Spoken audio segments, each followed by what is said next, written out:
Hasta Arequipa se inicia en unos instantes ya esta ceremonia del juramento por el Perú a cargo de Keiko Fujimori, pero está declarando Luis Carranza, miembro del equipo técnico de Fuerza Popular, con los medios de comunicación. Así que vamos en vivo con eso. Romina, adelante. Así es, estamos escuchando a Luis Carranza, parte del equipo técnico en el área económica, respondiendo a las dudas que se han generado tras el debate por estos bonos y estos préstamos. Primero, la capacidad fiscal que tiene el Perú, que la tenemos que implementar en el corto plazo, ¿no? Desde el día 1. Pero eso no es sostenible en el tiempo, ¿no? El consumo público en el marco macroeconómico multianual está programado para que caiga el próximo año en 1,5%.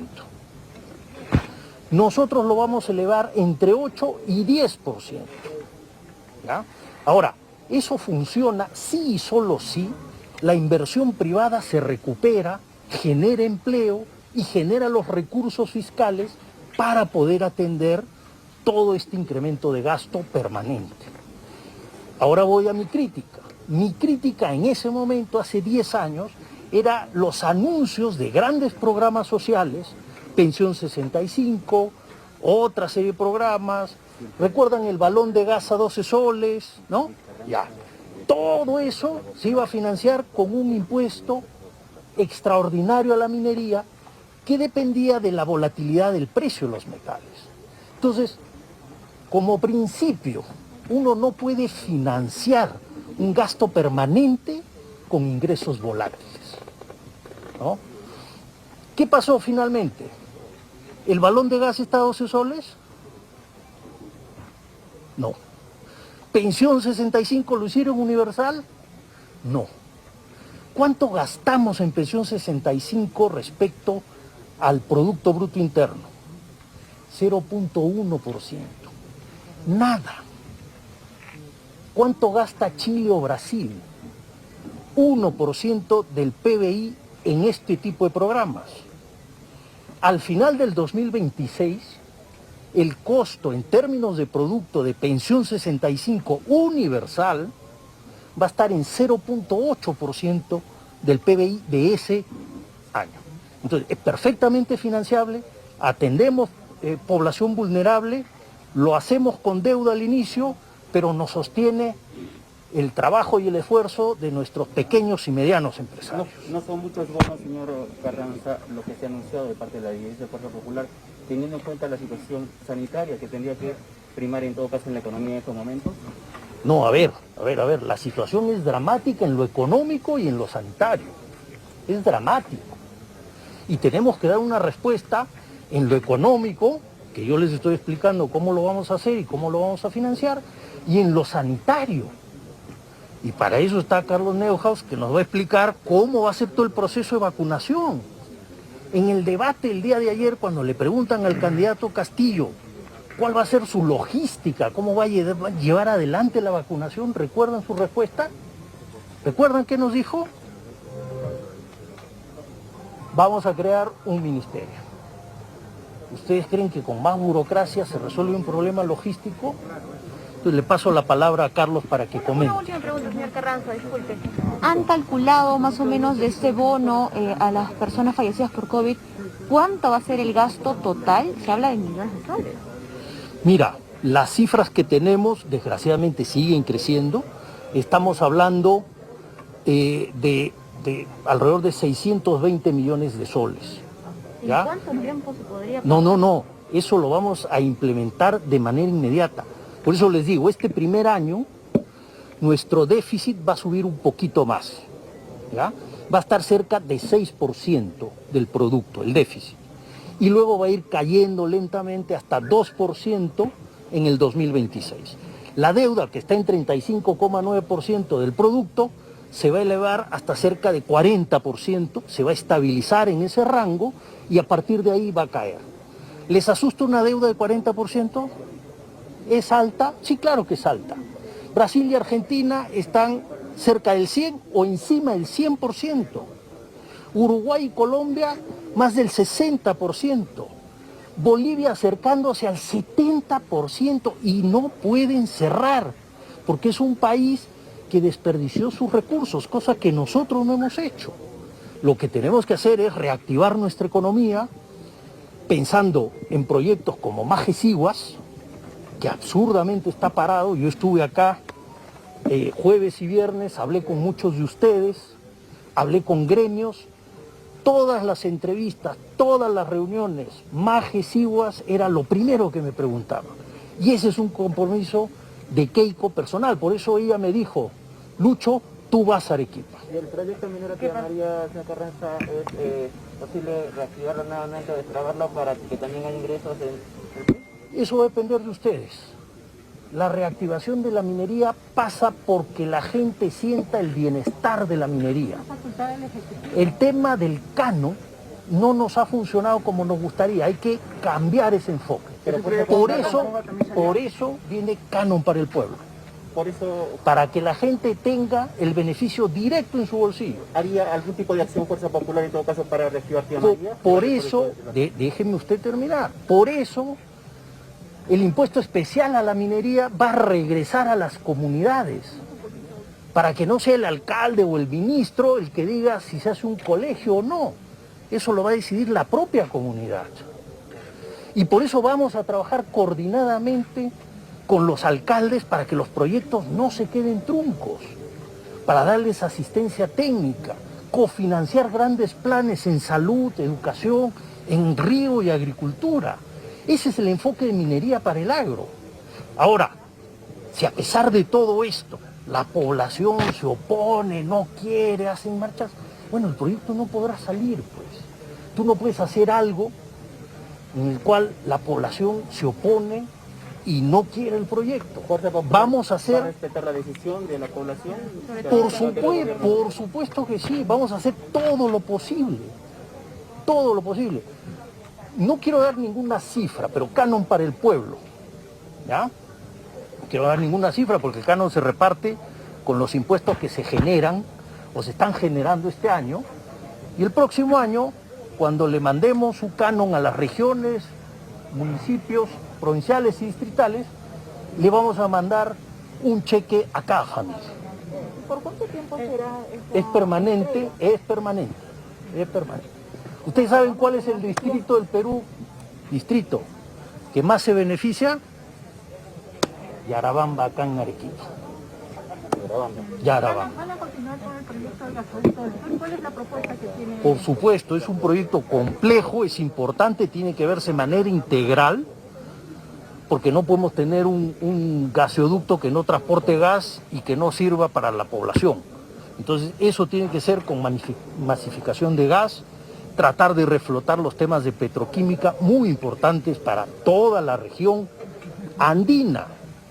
No hablo ya de Perú, es toda la región andina, ¿no? Pero hay que verlo de manera integral. El gran error del gobierno anterior fue segmentarlo y hacer todo el ducto sin pensar en el gas y a dónde iba a ir. Y ahora sí les dejo con el señor Carlos Neuhaus, porque en cualquier momento arrancamos y es importante, y es importante entender cómo vamos a avanzar con el proceso de vacunación. Muchas gracias.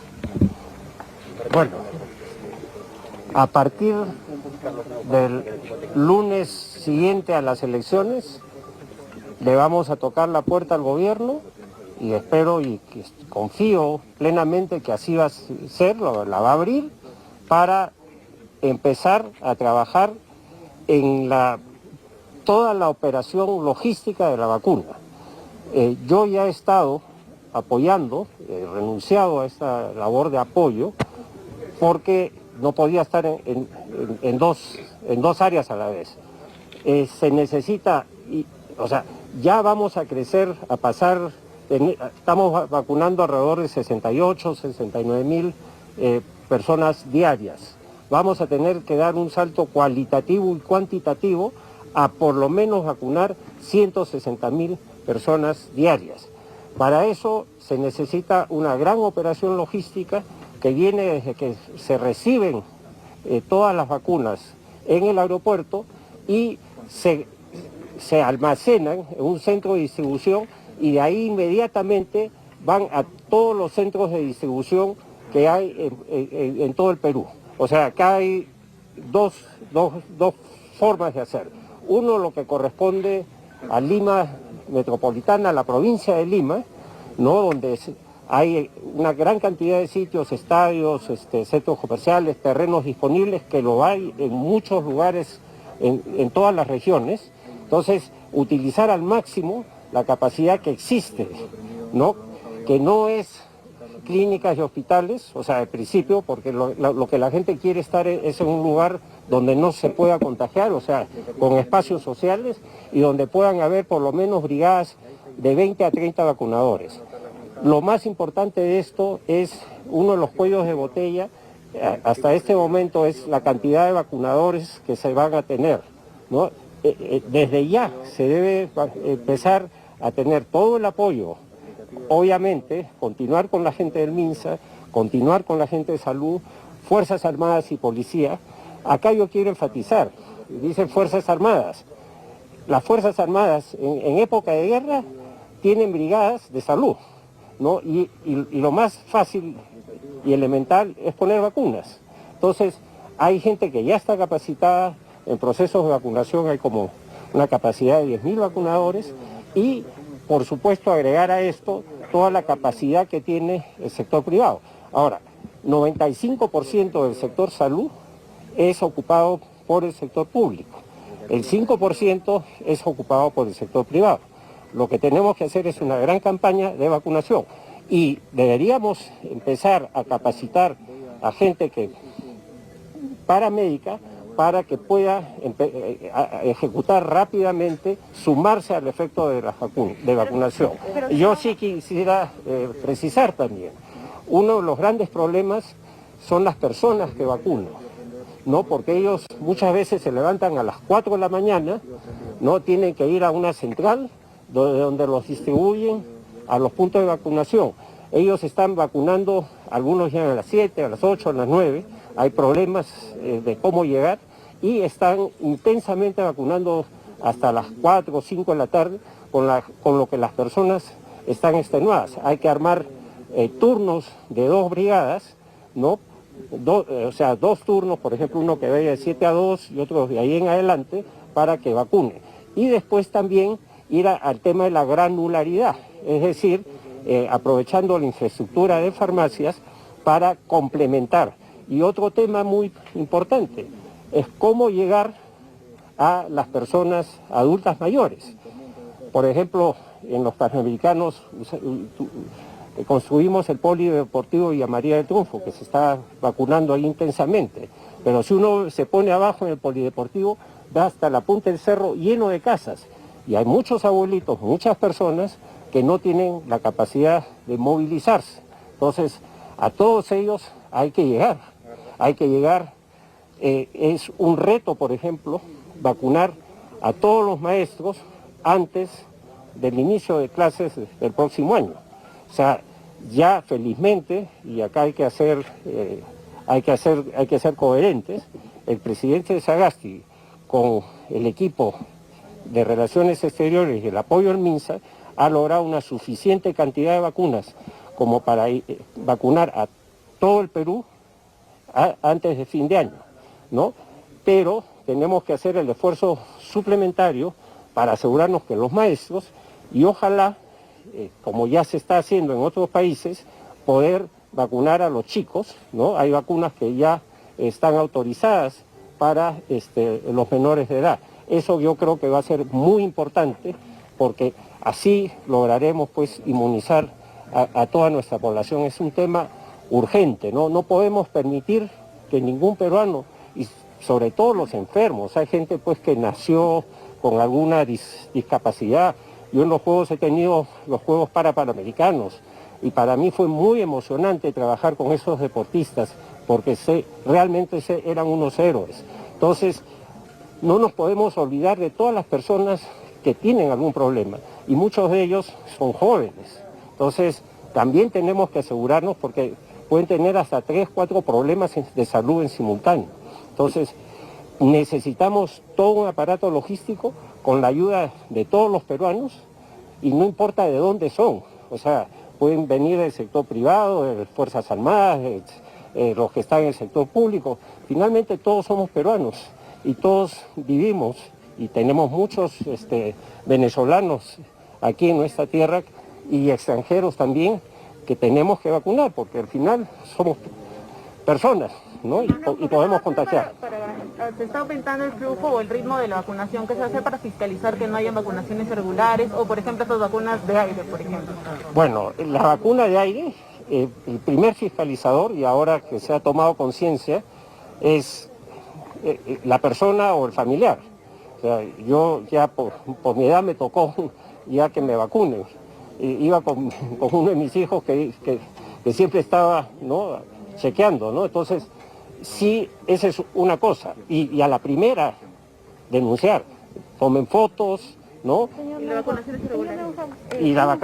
Miren, lamentablemente siempre hay este tipo de problemas. Y al que hace una cosa incorrecta, irregular, ilegal, inmoral, etcétera, es hay que caerle con todo, sin miramientos. Les pido por favor que vamos a iniciar la ceremonia. Muchísimas gracias a ustedes, aprovechamos bien el tiempo. Gracias. Entonces han sido palabras, ya va a iniciar aquí el Pedro Cateriano, que últimamente también le dio su respaldo a Keiko Fujimori, Raúl Díaz Canseco, quien ya te habíamos comentado, Patricia Juárez, el señor San Román también, que es parte también del equipo técnico. Vamos a escuchar a Lilian. Queridos amigos, como hijo, nieto, bisnieto y tataranieto de arequipeños, es un gran honor para mí que este acontecimiento tenga lugar en esta hermosa tierra. Una tierra que, como lo dijo la señora Keiko Fujimori ayer en el debate contra Pedro Tirapiedras, es una tierra de grandes gestas cívicas. Y por eso yo quisiera comenzar estas palabras evocando el fantasma de 4 grandes símbolos de Arequipa, que creo que están de alguna manera presentes hoy en este acontecimiento, que es también una gesta cívica. Quiero empezar invocando el nombre de Francisco Mostajo, que fue un gran líder cívico a comienzos del siglo XX, que desde la pontezuela de uno de los arcos laterales de la iglesia catedral arengó a las multitudes en defensa de los intereses populares. Quiero invocar también el nombre de un ilustre pariente, un gran presidente en la historia del Perú, don José Luis Bustamante y Rivero. Un hombre que hizo de la defensa del Estado de Derecho, de la juridicidad y de los valores democráticos la causa de su vida. Su fantasma nos acompaña hoy aquí también. Don Javier de Belaúnde Ruiz de Somocurcio, el León del Sur lo llamaban, un hombre que luchó contra la dictadura de Odría, contra todos los autoritarismos y que simboliza ese espíritu rebelde, turbulento, cívico y libertario de Arequipa. Su fantasma también nos acompaña el día de hoy. Finalmente, podría citar a muchos más, Víctor Andrés Belaúnde, no solamente uno de los grandes diplomáticos de la historia del Perú, sino también el autor de grandes libros, de libros que han definido al Perú. Hay uno que a mí me emociona mucho cada vez que lo leo y releo, que es el de la peruanidad.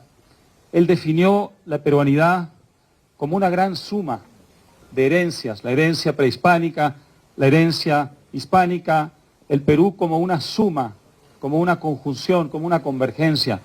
Esta reunión hoy es eso, es una suma, es una convergencia, es la unión de sensibilidades distintas, de particularidades distintas, de convicciones en algunos casos distintas y orígenes políticos distintos, que en torno a una idea que encarna hoy la señora Keiko Fujimori se reúnen en esta gesta cívica. Así que, bajo el magisterio de estos fantasmas, quisiera hoy decir ante ustedes lo importante de lo que está en juego en este momento clave de la historia del Perú. Mi familia y yo hemos adoptado, como es público y notorio, una posición muy clara en defensa de la candidatura de la señora Fujimori, porque creemos que este es un momento fronterizo en la historia del Perú. Estamos ante una grave amenaza totalitaria, a la cual creemos que ha llegado la hora de hacerle frente unidos, superando nuestras divergencias, nuestras discrepancias, nuestras sensibilidades, a veces enconadas y enfrentadas. Mi familia y la familia de doña Keiko Fujimori tenemos una historia de 30 años de enfrentamientos, 30 años de enfrentamientos. Y sin embargo, qué mezquino, qué ciego, qué corto de miras sería que hoy pusiéramos esa historia de enconos por encima de las urgencias libertarias del momento. Ni por un instante mi padre, yo y mi familia dudamos que en esta disyuntiva dramática, en esta hora grave de la historia del Perú, esta era la opción que había que tomar. Oigo por ahí a gente que me dice, ¿por qué le regalaron su voto? Y yo les respondo, hoy, nuestro voto no es un regalo, es una obligación moral. Hay gente que nos dice, ¿por qué no esperaron compromisos? Y yo les respondo hoy, ¿qué más compromiso que este frente a líderes que encarnan la democracia del Perú? Hay gente que me dice, ustedes serán responsables si el día de mañana incumple sus promesas. Y yo les digo que en democracia, 33 millones de peruanos seremos responsables del destino del Perú. Porque si Keiko Fujimori, como espero que ocurra, recibe el voto de confianza del pueblo peruano el 6 de junio, asume la primera magistratura del Perú, no gobernará sola. Necesitará de todos los peruanos, no solamente para defender y proteger la democracia, los valores del Estado de Derecho y la libertad, que las personas ilustres que cité hace un momento nos enseñaron, sino también para combatir la pobreza, la angustia de millones de peruanos que reclaman un cambio. Frente a ese cambio, hoy hay dos opciones. Un cambio que retrocedería al Perú 50 años por lo menos. Un cambio para peor, un cambio para atrás. Y hay, por el otro lado, encarnado en la señora Keiko Fujimori, un cambio para mejor y un cambio hacia adelante. Que nadie crea, ni por un instante, que nos anima aquí la voluntad de defender las cosas como están. Todos los que estamos aquí somos sensibles al clamor popular que exige de nosotros un trabajo esforzado, cotidiano, para sacar de la pobreza y de la angustia y la zozobra a millones de peruanos.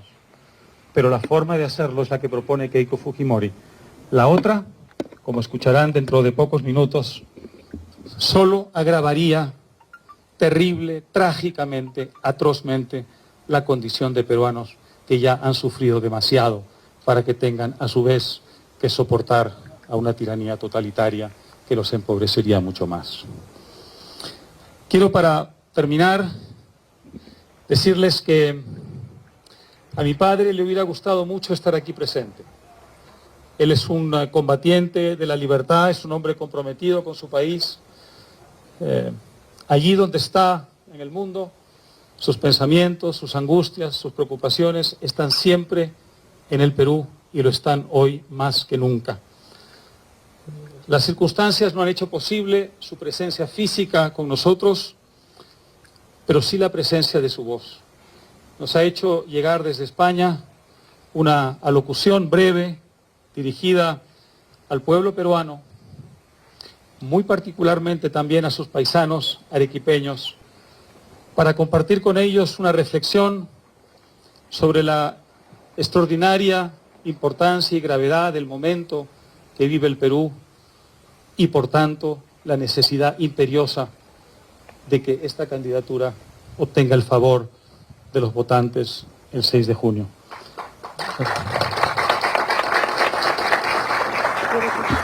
Hemos escuchado entonces a Álvaro Vargas Llosa. Quisiera ahora, si la tecnología nos ayuda, permitirles a mostrar un mensaje de su padre, al parecer, quien ha escuchar esta breve alocución, dura unos poco menos de 8 minutos, y es una locución, como digo, dirigida a todos los peruanos Ahí está en un ya momento el video en el que él que siente seguramente una escucharemos en enorme cualquier instante. preocupación por el destino del país. Así que la ha hecho con un sentimiento de profunda solidaridad con lo que está pasando y también con un compromiso cívico, creo yo, a la altura de esos ilustres arequipeños que lo antecedieron.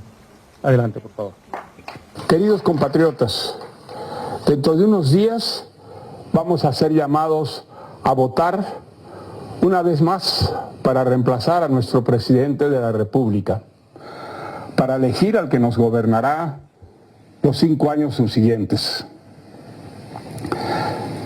Keiko Fujimori, que quedó segunda en la primera vuelta de las elecciones, a 6 puntos del ganador, en estos días, recorriendo el norte del Perú y parte de la Amazonía, ha conseguido, según algunas encuestas, alcanzar al ganador. Creo que estas son las elecciones probablemente más importantes de la historia del Perú. ¿Por qué? Porque en ellas, a diferencia de lo que ha ocurrido en otras, no vamos a elegir a unas personas, sino vamos a optar por un sistema. Esto lo han decidido nuestros adversarios. Hay todavía una gran reticencia entre muchos peruanos a votar por Keiko Fujimori. Yo los comprendo. Creo que entre los peruanos he sido uno de los que ha censurado de manera más crítica y sistemática al señor Fujimori desde que a los 2 años de asumir el poder dio un golpe de Estado. Sin embargo, en estas elecciones yo voy a votar por Keiko Fujimori y he pedido a mis compatriotas que hagan lo mismo.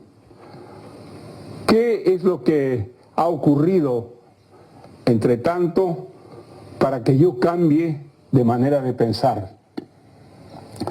Creo que la razón es que si nosotros elegimos al señor Castillo en esta segunda vuelta, probablemente ya no haya más elecciones libres en la historia del Perú. Tanto el propio Castillo como el señor Cerrón, que dirige el partido, que lo ha presentado como candidato a las elecciones, y varios de los elegidos en el Parlamento en esta lista han proclamado que ellos son más que ciudadanos verdaderamente revolucionarios y que ese poder que alcanzaron mediante los votos ya no lo dejarán. Es decir, establecerán en el Perú un sistema en el cual el control de las futuras elecciones estará exclusivamente en el poder. Esto, en otras palabras, quiere decir el establecimiento de un sistema socialista o comunista que veniría a añadirse a los sistemas establecidos en Venezuela, en Cuba y en Nicaragua. Simplemente estos compatriotas no parecen haberse enterado que el comunismo ya no existe, que es simplemente una obra de países fallidos como Cuba, Venezuela y Nicaragua. Las grandes potencias que fueron socialistas han dejado de serlo. La URSS ha desaparecido y Rusia, la Rusia de Putin, es hoy día un país capitalista de amiguetes. Y China es un país que ha establecido un sistema dictatorial, por supuesto, en el que los propietarios de empresas pueden ser millonarios. Yo en el año 2010, la última vez que estuve en China, descubrí a través de ese periódico que reparten en los hoteles de lujo de China que 2 multibillonarios habían sido elegidos miembros del Politburó o el Comité Central del Partido Comunista Chino. ¿Qué clase de socialismo es ese? ¿Qué clase de socialismo es el que se ha establecido en esos países en reemplazo del antiguo comunismo que fracasó sin que el Occidente interviniera, simplemente por su absoluta incapacidad para satisfacer las más elementales necesidades de esas poblaciones. Yo no quiero que mi país sea en el futuro la Venezuela de estos días, un país potencialmente riquísimo, del que por lo menos 5,5 millones de personas han huido para encontrar trabajo y no morirse de hambre. ¿No es el caso de Cuba? ¿No es Cuba un país que desde hace 60 años vive una dictadura sistemática que ha empobrecido enormemente a la que era la cuarta economía de América Latina? Y la pobre Nicaragua del comandante Ortega y su esposa, que es un país sometido periódicamente a represiones brutales, donde no hay libertad de prensa, donde no hay derecho de invertir y donde los propietarios son automáticamente nacionalizados. Yo no quiero ese futuro para mi país. Creo que la señora Fujimori ha hecho suficientes explicaciones de los errores que ha cometido en el pasado. Ella se ha comprometido de una manera absolutamente categórica a respetar las disposiciones que existen en el Perú, constitucionales, para abandonar el poder automáticamente a los 5 años. Se ha prometido en estos años respetar sistemáticamente el derecho de crítica en la prensa. Se ha comprometido a respetar el Poder Judicial y a no efectuar despidos ni renovaciones de esta institución fundamental para la democracia en los 5 años que estaría en el gobierno. Y se ha comprometido igualmente a no indultar en ningún caso a Montesinos, quien cometió los peores asesinatos y los robos que caracterizaron este periodo. Yo creo a Keiko Fujimori, creo que nosotros debemos estar vigilantes, por supuesto, y no permitir de ninguna manera que nuestra democracia se vea en el futuro amenazada. Creo que Keiko Fujimori representa en estas elecciones la libertad y el progreso. Y creo que el señor Castillo representa la dictadura y el atraso. Hemos escuchado entonces las palabras de Mario Vargas Llosa a través de este video que le ha enviado, el video que presentó su hijo Álvaro Vargas Llosa, Muy bien. Vuelve a tomar la palabra. Si esta es la hora de la reconciliación nacional, la hora de enterrar el hacha y darnos un abrazo solidario entre peruanos, es también la hora de la fraternidad internacional. Siempre digo que hay solo una cosa que debemos aprender de los enemigos de la libertad, de los totalitarios, y es el sentido de solidaridad internacional. Estamos muy lejos de tener ese mismo sentido de solidaridad entre nosotros, pero debemos empezar, y creo que hoy es una ocasión inmejorable para ello. Tenemos entre nosotros a 2 héroes, un héroe y una heroína de la causa de la libertad, que han venido desde lejos para compartir con nosotros su testimonio. Son 2 amigos a los que quiero mucho, a los que conozco desde hace muchos años, Leopoldo López y Lilian Tintori. Yo he sido, desde el primer día en que se instaló la dictadura del señor Hugo Chávez, hace ya 2 largas décadas, un adversario impenitente de ese régimen de oprobio. He visitado Venezuela por lo menos en 6 oportunidades. En una de ellas tuve algunos contratiempos con la policía política, casi siempre para dirigirme a los jóvenes que me invitaban a dar conferencias y para realizar actos académicos que tenían una cierta connotación política en el alto sentido de la palabra. Y siempre aprecié mucho que los venezolanos y venezolanas amantes de la libertad estuvieran dispuestos a entregarlo todo, a arriesgar la vida, a arriesgar la libertad en defensa de estos valores tan caros.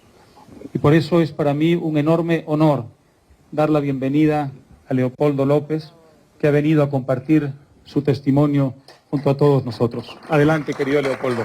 Vamos a escuchar entonces palabras de Leopoldo López, es el principal opositor, como se sabe, del gobierno de Maduro, que llegó este fin de semana, tuvo incluso complicaciones para ingresar al Perú. Se decía que por un tema de pasaporte, y pues pudo entrar, y ahora está aquí en Arequipa. Buenos días, muchísimas gracias a Álvaro y a Mario Vargas Llosa, muchas gracias a Keiko, a todo su equipo y a mi esposa Lilian por acompañarme el día de hoy. El año 1999 en Venezuela, como las que habían en América Latina, con problemas. Teníamos problemas en el área social, habían problemas económicos, había un desgaste político. Por muchos años no se hicieron las reformas que se tenían que haber hecho. El salario mínimo era de $400, pero había una frustración de vivir en un país rico con sensación de pobreza y empobrecimiento. Y llegó una propuesta que supuestamente iba a solucionar los problemas de los venezolanos. Una propuesta que entusiasmó y animó a buena parte de los venezolanos. Esa propuesta se resumió en la idea, primero, de cambiar la Constitución a través de una constituyente. Todo iba a entrar en una nueva Constitución. Y allí comenzó un proceso ante el mundo entero de socavar la democracia. Con 54% de los votos en un proceso para la constituyente, Chávez, con un proceso mayoritario electoral que no tenía representación de las mayorías, tuvo 93% de los representantes en esa constituyente. Y se creó un espejismo de supermayoría. Y se creó un espejismo de que la voluntad de quien era presidente en ese momento iba a imponer todas las cosas a través de esa nueva constitución. Cambiaron el nombre del país, cambiaron la cantidad de poderes públicos y lo más grave, cambiaron a todas las personas que eran responsables por llevar la conducción de los poderes públicos. Cambió el Tribunal Supremo de Justicia, la Fiscalía, la Defensoría del Pueblo, la Contraloría, y pusieron a personas afectas a la dictadura o al gobierno en aquel momento. Comenzó a socavarse la democracia. Y luego vino un segundo espejismo, una bonanza petrolera. En el año 2014 el precio del petróleo era $15 el barril, producíamos 3.7 millones de barriles y el precio del petróleo subió a $150 por barril y se creó un segundo espejismo, el de la bonanza económica, el de un sistema que producía bienestar, progreso y oportunidades para los venezolanos. Lamentablemente, hoy ni el espejismo político ni el espejismo económico se mantienen en Venezuela. Todo colapsó. Hoy Venezuela es un país que, según el Fondo Monetario Internacional y el Banco Mundial, ha pasado a ser el más pobre de América Latina, por debajo de Haití. Hoy es el país en donde se registra la mayor crisis migratoria en la historia del continente americano. Es un país en donde el salario mínimo pasó de $400 a $2, en donde no hay para comprar alimentos, en donde más de la mitad de los venezolanos no puede comer 3 veces al día, en donde 9 de cada 10 venezolanos están en situación de pobreza, en donde 6 de cada 10 venezolanos están en situación de pobreza extrema, en donde no hay electricidad en la provincia, no hay agua, no hay gasolina en un país que tiene las mayores reservas de petróleo del planeta Tierra, no hay producción de alimentos, se expropiaron las tierras, se expropiaron las empresas, colapsó la producción nacional. Y además de eso, se mantiene en el poder la dictadura a punta de represión, encarcelamiento, asesinatos y muerte. Y yo les puedo hablar de eso en primera persona. Fui privado de libertad durante 7 años, 4 años en una cárcel militar, luego mi cárcel la convirtieron en cárcel, mi casa la convirtieron en cárcel, y luego estuve 1 año y medio en una embajada. Y soy uno de miles de testimonios, de personas que hemos sido encarceladas, perseguidas, torturadas por pensar distinto. Hoy la dictadura se mantiene a punta de represión porque no tiene apoyo popular. Y yo estoy aquí el día de hoy porque siento una responsabilidad como latinoamericano, como venezolano, de venir a compartir con ustedes nuestro testimonio de cómo se destruyó el país más próspero de la América Latina. Cómo el país con las mayores oportunidades se convirtió en el país más pobre, en la dictadura más cruel, la más asesina, la más violadora de los derechos humanos. Y esto no lo digo yo, lo dice la ONU en un informe de la alta comisionada de Derechos Humanos, Michelle Bachelet. Más de 7.000 homicidios por parte de los cuerpos de exterminio de Nicolás Maduro. Violaciones sistemáticas de derechos humanos. En los próximos días la Corte Penal Internacional va a abrir un proceso penal por haber cometido crímenes de lesa humanidad en contra del dictador Nicolás Maduro. Y todo comenzó con las mismas promesas que hoy escuchamos aquí en Perú. Y todo comenzó con la misma propuesta de cambiar la Constitución. Y todo comenzó con un engaño que se tradujo en división y en confrontación de nuestra sociedad. Y por eso estamos aquí el día de hoy. Nosotros, hermanas y hermanas del Perú, sabemos que, al igual que Venezuela, en el año 99 tienen problemas. Tienen problemas serios. Aquí en el Perú hacen falta reformas estructurales, como lo han dicho, reformas políticas. Hay grandes desigualdades en el Perú. Hay grandes inequidades entre la provincia y la capital. Hay serios problemas con el sistema de educación. El sistema de salud podría ser mucho mejor. El sistema de seguridad social también podría ser mucho mejor. Podría haber más empleo y podría haber un empleo mejor remunerado. Estoy seguro que podrían haber más oportunidades para los jóvenes, tanto en estudio como en empleo.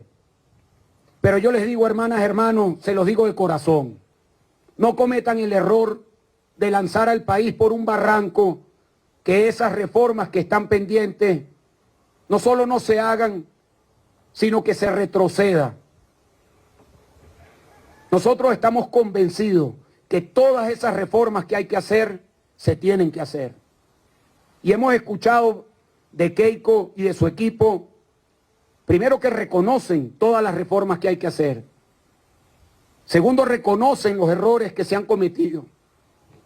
Pero lo más importante es que reconocen y se comprometen a que esas reformas se hagan, pero en democracia, con el respeto al Estado de Derecho, con el respeto a la ley, con el respeto a los derechos humanos, con el respeto a la tolerancia, con el respeto a la alternancia en el poder.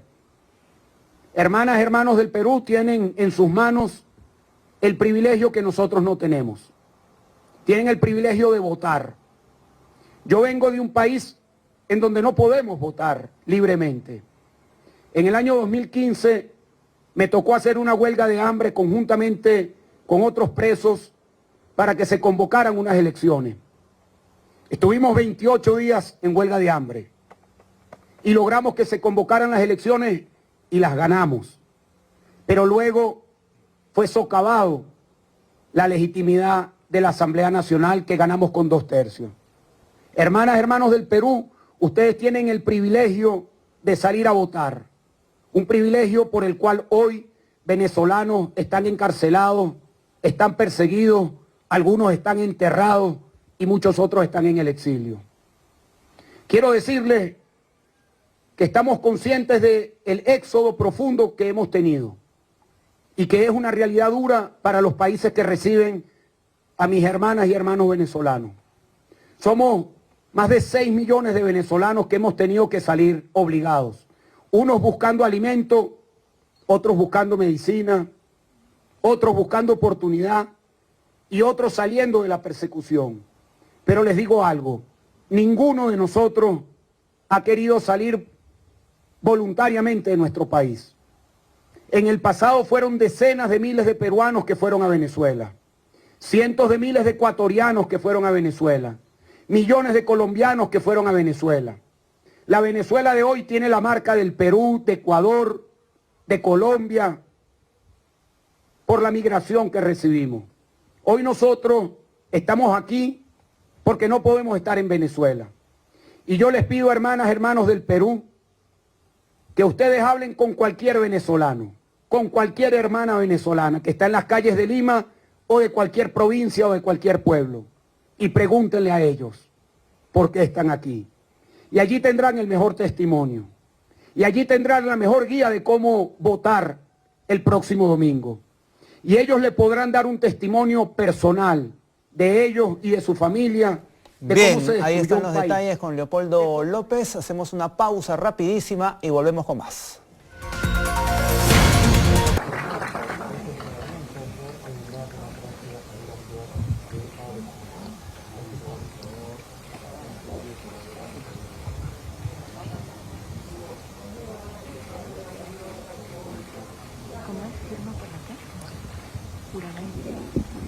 Muy buenos días, juramento. Perú. Vamos a escuchar palabras. Muy buenos días con todos los presentes.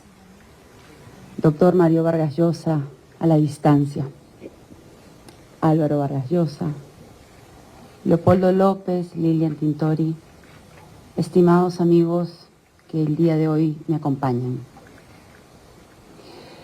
El Perú tendrá este domingo una de las elecciones más trascendentes de toda su historia, ya que existe el grave riesgo de que el mismo día que cumplimos nuestro bicentenario, el comunismo llegue al poder para, como siempre lo hace, intentar perpetuarse en él.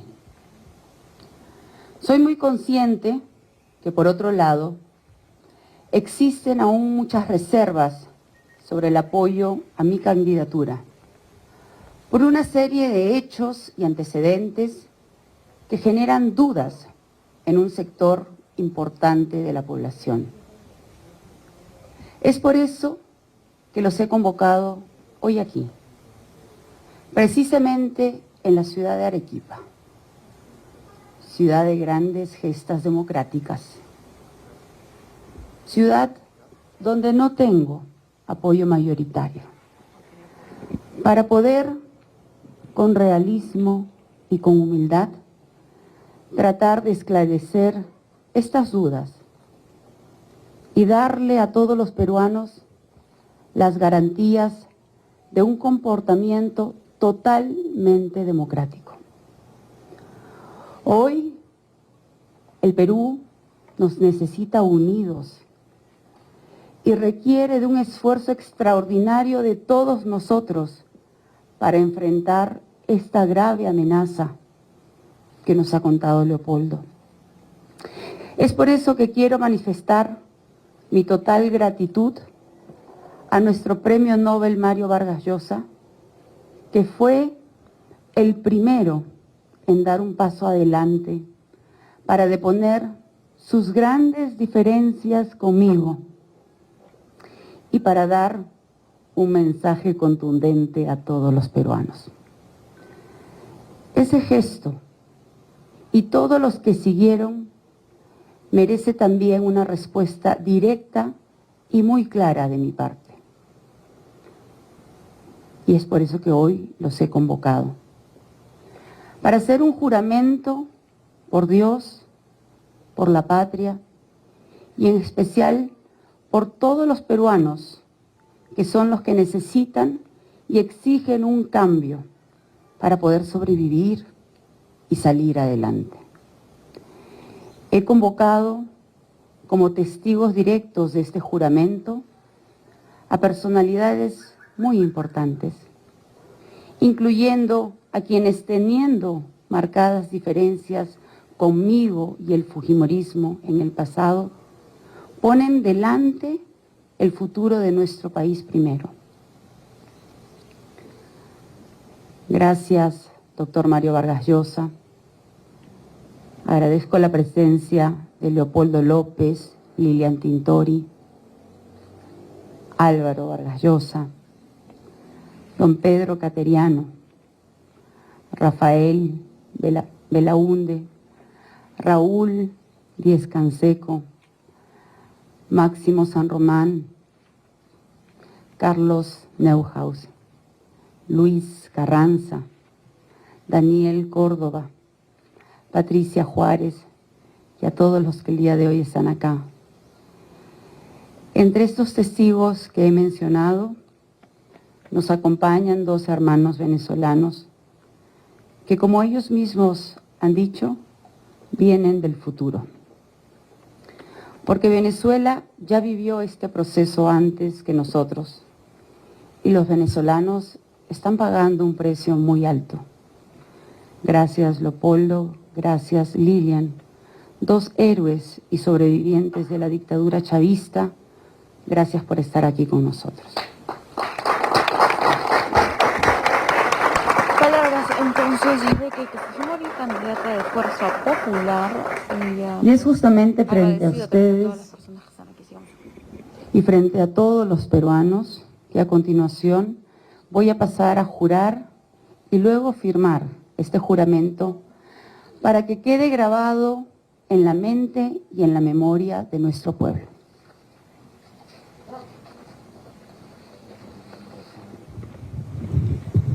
Vemos entonces la firma de este juramento por la patria que el mismo Keiko Fujimori había anunciado el día de ayer en el debate. Está acompañada de Patricia Juárez, quien es su candidata a la segunda vicepresidencia por Fuerza Popular. Entonces recibe este documento y va a seguir dirigiéndose. Muestra el documento para que se pueda observar también por la prensa.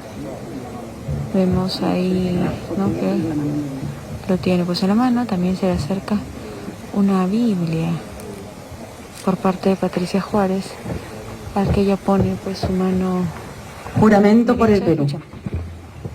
Yo, Keiko Sofía Fujimori Iguchi, juro preservar la democracia, para que durante los 5 años de mi gobierno todos tengan el derecho de actuar y manifestarse con total libertad. Juro respetar la libertad de expresión, para que los medios de comunicación y la prensa puedan informar, opinar y fiscalizar sin restricciones. Juro fortalecer las instituciones para que los ciudadanos puedan ejercer y hacer respetar sus derechos en cualquier momento. Juro defender la Constitución para que todos los peruanos podamos seguir caminando con libertad hacia el progreso. Juro luchar contra la corrupción para que nadie quede impune si es que traiciona la confianza de mi gobierno y del pueblo. Juro promover un gobierno abierto, donde se convoque a los peruanos más capaces, sin importar su posición política. Juro hacer realidad un gran reencuentro para que todos los peruanos podamos convivir en armonía por encima de nuestras diferencias. Juro construir un cambio hacia adelante para que nuestro pueblo tenga una vida digna con igualdad de oportunidades. Arequipa, 31 de mayo del 2021. Hemos escuchado entonces el juramento que ha hecho Keiko Fujimori, también hablando sobre la Biblia. Ella se ha pronunciado respecto de la democracia, la libertad de prensa y otros temas que también estaban escritos en este juramento. Hace la firma, entonces pone rúbrica, se ponen de pie las personas que han llegado hasta aquí, parte, como decíamos, su equipo técnico, el Máximo San Román, Miki Torres, Carlos Neuhaus, Patricia Juárez, Manuel García, y también Leopoldo López, Lilian Tintori, su esposa, además de Raúl Díez Canseco, que también se ha dado cita en este lugar. Sigamos escuchando la candidata.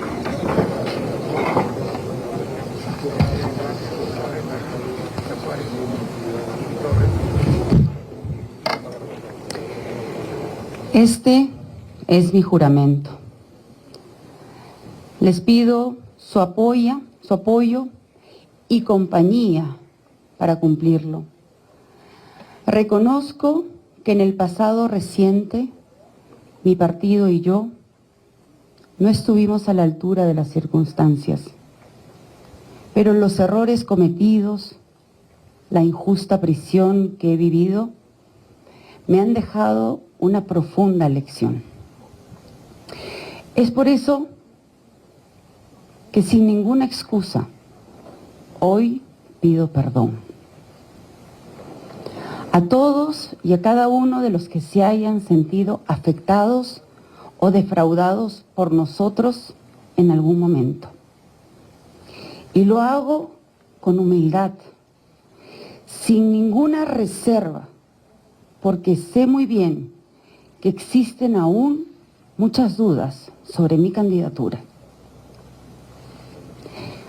Les pido a ustedes y a todos los peruanos una oportunidad para poder reivindicarme con el lenguaje de los hechos, porque esa es la única manera de reparar los errores cometidos.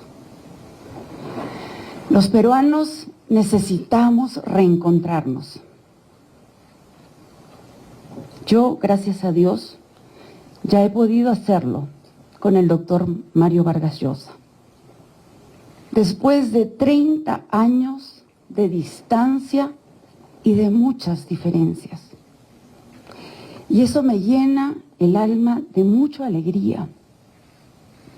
Y es por eso que quiero trabajar desde el primer día de mi gobierno por el reencuentro y reconciliación de todos los peruanos. Keiko Fujimori, una frase que queda de lo que acaba de decir, ha pedido perdón por lo actuado en el Congreso mayoritariamente. Gracias. Me parece quebrársele. Gracias infinitamente por escucharme.